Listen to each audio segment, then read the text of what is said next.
welcome to Project Nursery. So before we get in to the gist of what we're doing in this room, I need to fix this squeaky floor, and we have made good progress already, which you will have seen. So this, as you can hear, you can't hear anything, sounded like that. So what we're doing in this video is going to get the floor somewhat in a decent place.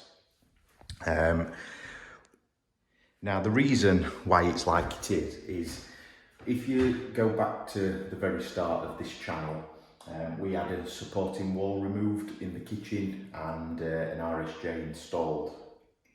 Now what that seems to have done is loosen all the nails that we used to fit the floor in place, making that section where the RSJ runs very loose, and as you can hear there, and that runs exactly where the RSJ is, which is demonstrated by that line. That's the RSJ. Now what we need to do is be careful of pipes. I've marked them on the floor there and here, because exactly where I want to be screwing down is where our central heating pipes run, the hot and cold water feeds run, and yes, it's scary, but needs to be done. So that's what we're doing in this video. So to start with, you'll have seen I've drilled holes, and the reason being, you can't quite see, they are central heating pipes. That is a hot and cold feed down there. So what I've done is drill holes in various places so I can see where the pipes run and exactly know what we're working with underneath. Now, fortunately, I remembered to take photos when we had the ceiling down below, so I've got them as a reference to work off. So I keep looking at them and seeing where the pipes run, whether they centre or not, because I do know some pipes run quite high in the joist. So that's what I'm careful of, and that's what I'm doing now. So if you were to do the same thing, I would highly suggest understanding where all your central heating pipes and all your hot and cold water feeds run, just to avoid hitting them. So that's what we're doing there. Now, I'm sure I'll get comments saying you've done one in the middle of the room, and obviously that's where we're going to walk. Unfortunately, I don't really have a choice, because these boards are the ones that are squeaking, and I want to make sure that what I'm screwing down, I know what's underneath. So I would advise against drilling holes in centre of rooms unless you really got to, because I've got to make sure that that is solid when I put it back together. Now the other two holes, eventually, and you'll understand in future videos as to why, but they'll be hidden. So we're having wardrobes there, and there's going to be a stud wall here, so they'll be sort of not under foot traffic. Now, the product of choice, let me flick this around, are these Spax flooring screws, and so far I've done over here, and they are brilliant. Compared to, I never knew a screw could be so different, but this is what it is. It's got a Torx T20 bit head, and then you've got the gap where your board is, and then it chews through really well, to be fair, with an impact driver. So what we're using is them to drill into the joists and make sure the boards don't move. And then what I'm also going to do is, you can see there, I've got some glue. I'm just going to run some glue down. Don't know if it'll do anything, but there's no harm in adding it to what we're doing. So yes, that's what to expect in this video. I'm going to crack on. I do think my Ryobi drill is on its last legs, unfortunately, but it's lasted 7 years, and the motor has just got very hot. So hopefully it's not broken, we can see it through, but I might have to get the SDS drill on to finish what we're on with. So let's get going and get this done.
no more squeaky floors.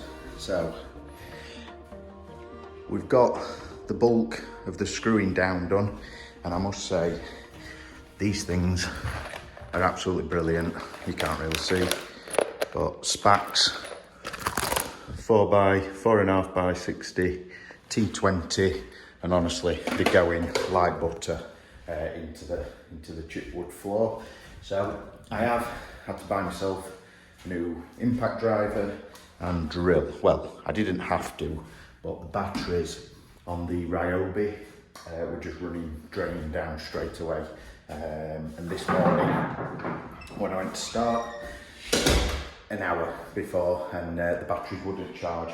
And because I was going to replace the batteries anyway with 5 amp hour, that was going to cost £150. So I may as well sell on the drills because I think they're fine, and just get new when it comes with 5 amp hour batteries. So what we've done is I've drawn all over the floor these crosses where pipes are, and then I've marked out where the joists are and just gone up each joist with the screws and put around 3 in, but also putting my weight on the board itself while drilling down. Now, I'm a pretty heavy lad, so making sure it's got a flat surface on the joist has been key, and that's what we've done. So I've used an impact driver. As you can see, holes all over the place, but I'd rather be safe than sorry. There's a lot of pipes running under here, and that's something I'd suggest is make sure you know what's under the floor, because the last thing you want to do is go through a water pipe, because the damage is not worth the hassle. So yeah, that's the floor done. I don't think I'm going to run the glue down it, purely because it's too hard to get out of the bottle, so I'd have to go and buy some more, and to be honest, the floor's pretty solid.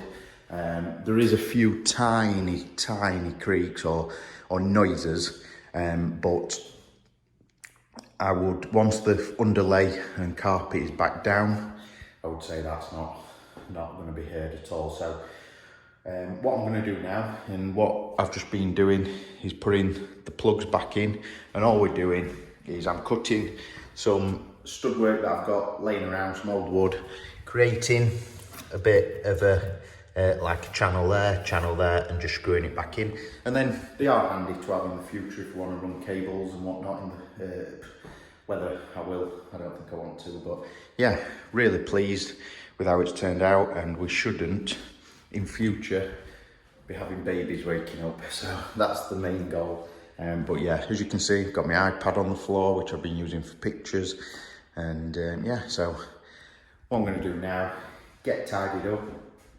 and get these plugs fitted back in, give it a hoover, and then we can start getting this room completed. Next job is the stud wall, so I'll get this done and then we'll leave it there.